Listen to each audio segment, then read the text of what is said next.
Shalom, povo lindo que vai morar no céu. Bom dia, que Deus abençoe nosso dia, que seja um dia repleto de bênção, de paz, guardado pelo nosso Senhor e Salvador Jesus Cristo. Nós estamos aqui para trazer essa palavra abençoada, esse devocional diário, um capítulo da Bíblia. Hoje nós estamos em 1 Reis, capítulo 7, dando continuidade aqui no contexto. Nós estamos aqui vendo Salomão na construção do templo, preparou as especiarias, os melhores materiais, tudo muito bem selecionado. E aqui a gente já está vendo aqui as colunas, vai falar a respeito das colunas, o mar de bronze, que era um tanque de metal, que era cheio d'água, que os sacerdotes usavam para a purificação das pessoas, de tudo que ele ia consagrar.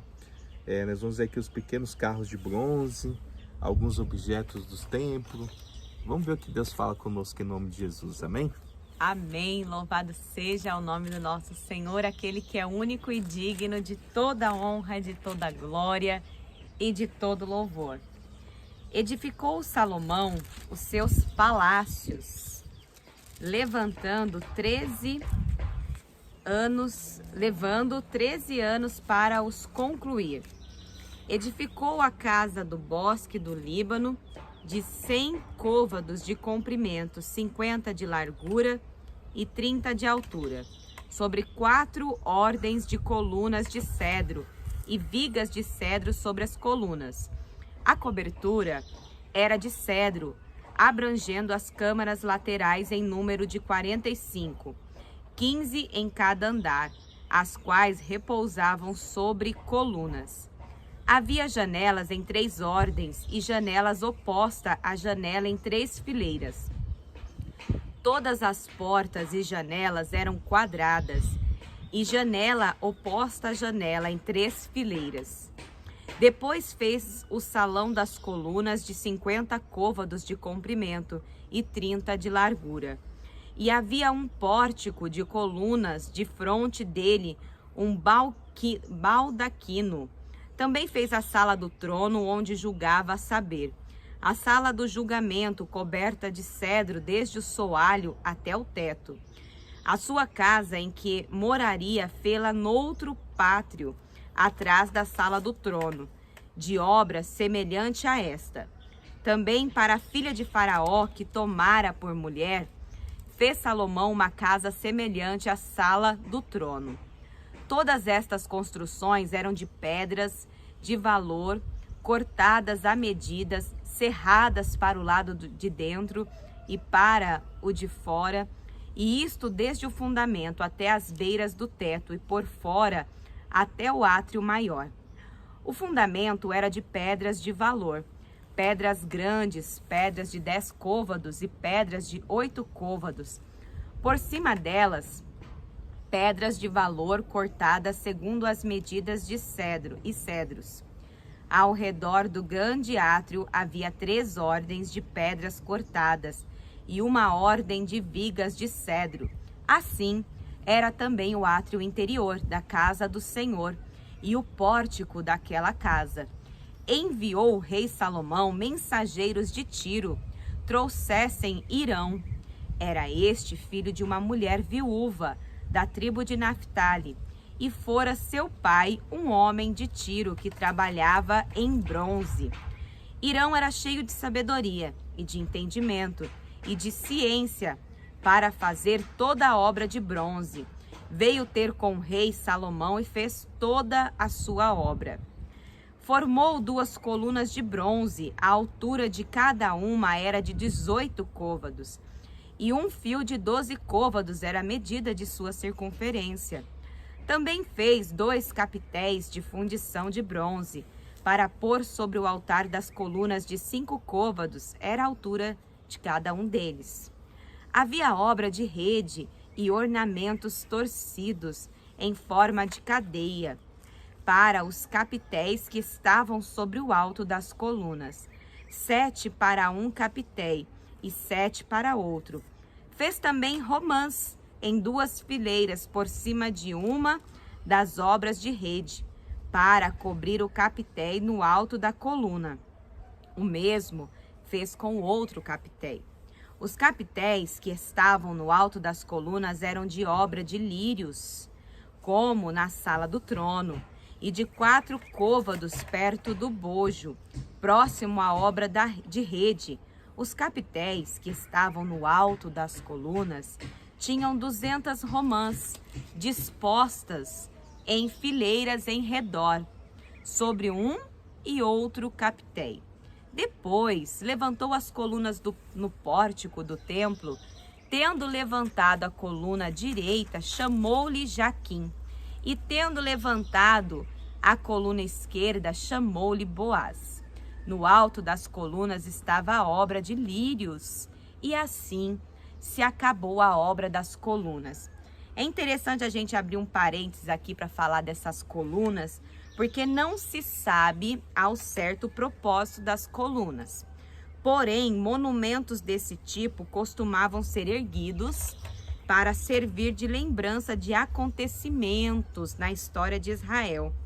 Jacó levantou uma coluna em memória de sua aliança com Deus. Os nomes das colunas sugerem que serviam para lembrar os israelitas da força e soberania de Deus ao estabelecer seu povo. Então fique atento aos detalhes, amém? Dando continuidade, versículo 23 vai falar aqui a respeito do mar de fundição. Fez também um mar de fundição redondo de 10 côvados de uma borda até a outra borda e de 5 de altura, e um fio de 30 côvados era a medida de sua circunferência. Por baixo da sua borda em redor havia colicíntidas, 10 em cada côvado. Estavam 2 fileiras fundidas quando se fundiu o mar. Assentava-se o mar sobre 12 bois, 3 olhavam para o norte, 3 para o ocidente, 3 para o sul e 3 para o oriente. O mar apoiava-se sobre eles, cujas partes posteriores convergiam para dentro. A grossura dele era de 4 dedos, e a sua borda como borda de copo, como flor de lírios, comportava 2.000 batos. Outros utensílios para o templo, versículo 27. Fez também de bronze 10 suportes, cada um media 4 côvados de comprimento, 4 de largura e 3 de altura. E eram do seguinte modo: tinham painéis que estavam entre molduras, nos quais havia leões, bois e querubins. Nas molduras de cima e de baixo dos leões e dos bois havia festões pendentes. Tinha cada suporte 4 rodas de bronze e eixos de bronze. Os seus 4 pés tinham apoiados debaixo da pia, apoios fundidos, e ao lado de cada um havia festões.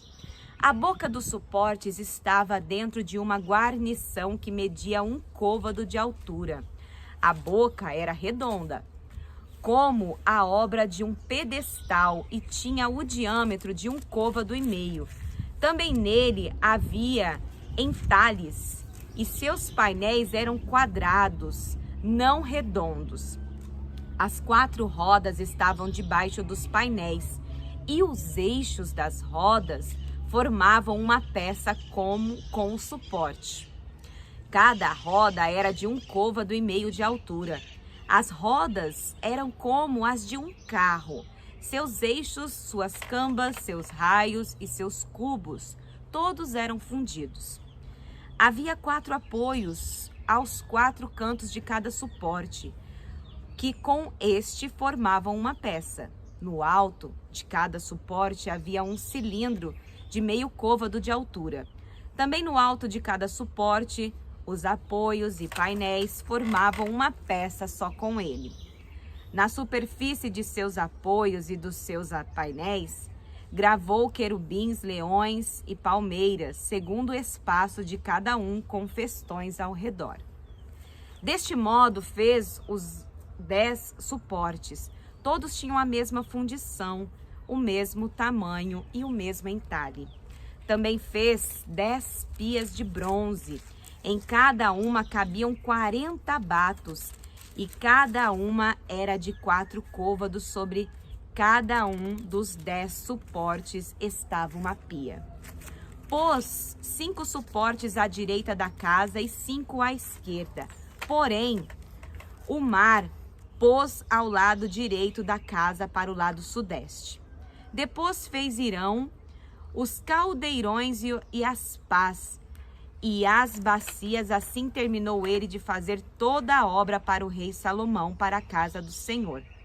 As 2 colunas, os 2 globos dos capitéis que estavam no alto das 2 colunas, as 2 redes para cobrir os 2 globos dos capitéis que estavam ao alto das colunas, as 400 romãs para as 2 redes, isto é, 2 fileiras de romãs para cada rede, para cobrirem os 2 globos dos capitéis que estavam no alto das colunas, os 10 suportes, as 10 pias. E aí vai descrevendo até a gente chega aqui no versículo 47, diz assim: deixou Salomão de pesar todos os utensílios pelo seu excessivo número, não se verificando, pois, o peso do seu bronze. Também fez Salomão todos os utensílios do santo lugar do Senhor, o altar de ouro e a mesa de ouro, sobre a qual estavam os pães da proposição. Os castiçais de ouro finíssimo, 5 à direita e 5 à esquerda, diante do Santo dos Santos. As flores, as lâmpadas e as espivitadeiras também de ouro. Também as taças, todas as espivitadeiras, as bacias, os recipientes para incenso e os braseiros de ouro finíssimo.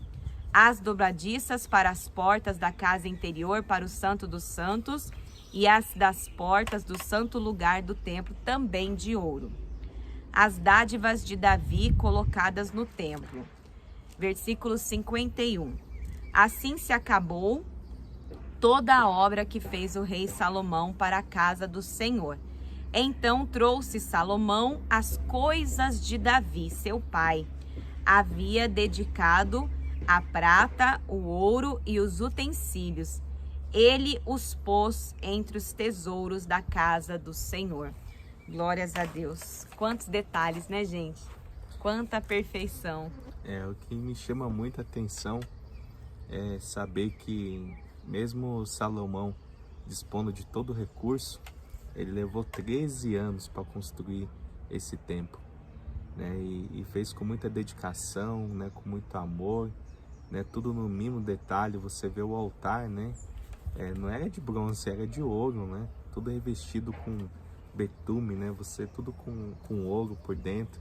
Aí eu pergunto para você, né? Às vezes a gente fica com pressa, né?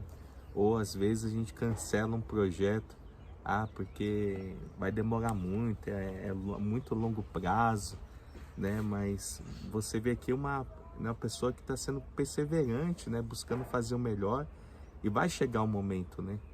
Chegar o momento dele se alegrar, né? De estar ali, de poder apreciar isso, porque você imagina, sabe que você consegue imaginar você entrando num templo como esse, né? Onde tudo é ali, né?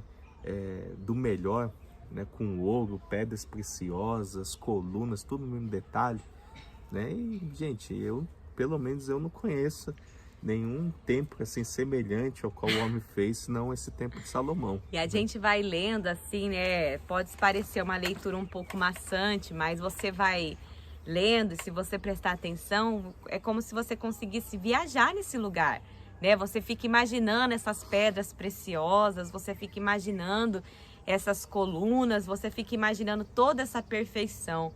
E às vezes as pessoas, elas acham, né, que para Deus a gente pode fazer de qualquer jeito que Ele aceita. Deus, Ele é Deus, Ele não vai se importar se eu fizer dessa forma. Gente, o nosso Deus é um Deus de detalhes. Ele é um Deus de detalhes. Quanto mais eu mergulho na palavra de Deus, quanto mais a gente lê, a gente medita, mais eu entendo que Deus é um Deus de detalhes. Então, sabe, fica um alerta para nós nesse dia.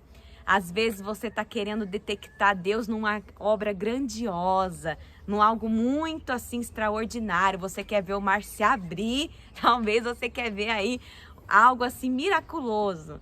Mas talvez Deus tenha se mostrado para você aí diariamente, através do sorriso do seu filho, através de um pássaro, através de algo tão, sabe, simples, e você não tem percebido a presença dele. Então peça ao Senhor Deus, me ajuda a ter essa sensibilidade para poder te sentir, para poder te perceber nesses detalhes. Porque aqui, obviamente, Salomão, ele tinha condições, ele dispunha do melhor, então ele não podia fazer diferente, né? Porque se a gente dispõe do melhor e a gente faz de qualquer jeito, a gente está sendo negligente. Mas, seja o que for que você fazer para Deus, faça o seu melhor. E algo também que Deus ministrou muito no meu coração essa manhã, foi que ainda que a gente faça o melhor, a gente não vai comprar nada de Deus. A gente faz e as coisas são consequências. Então não faça nada também esperando algo em troca. Faça por amor ao Senhor, por tudo que Ele é. Amém? Amém. Vamos orar. Senhor meu Deus e amado Pai, nós colocamos, Senhor, perante a Tua presença para lhe agradecer, ó Deus, por mais essa rica oportunidade que o Senhor nos concede, de poder abrir os nossos olhos, de contemplar, Senhor, o dom da vida, de poder, Senhor, ver a Sua beleza, Senhor, na natureza, em pequenas coisas, Senhor, o Senhor se faz presente e grande, Deus. Que o Senhor continue conosco nesse dia, nos protegendo, nos guardando, nos livrando, Senhor, de todo mal, Senhor. Guarda e brinda, Senhor, nossa casa, nossa família e tudo que a gente for fazer, Senhor, que a Tua mão poderosa esteja sobre nós, Senhor. Abre portas, Senhor, abre portas que estão fechadas, decretos que foram estabelecidos, Senhor, coisas que somente o Senhor pode nos ajudar, ó Deus. Em nome de Jesus, Senhor, nós oramos por essa causa na justiça, que venha, Senhor, uma notícia boa essa semana, Pai, que a gente possa se alegrar na Tua presença, Deus. Eu te peço e já te agradeço em nome do Teu Filho amado Jesus. Amém. E graças a Deus. Lâmpada para os meus pés é a palavra do Senhor, e luz que clareia o nosso caminho. Que Deus abençoe seu dia. Shalom.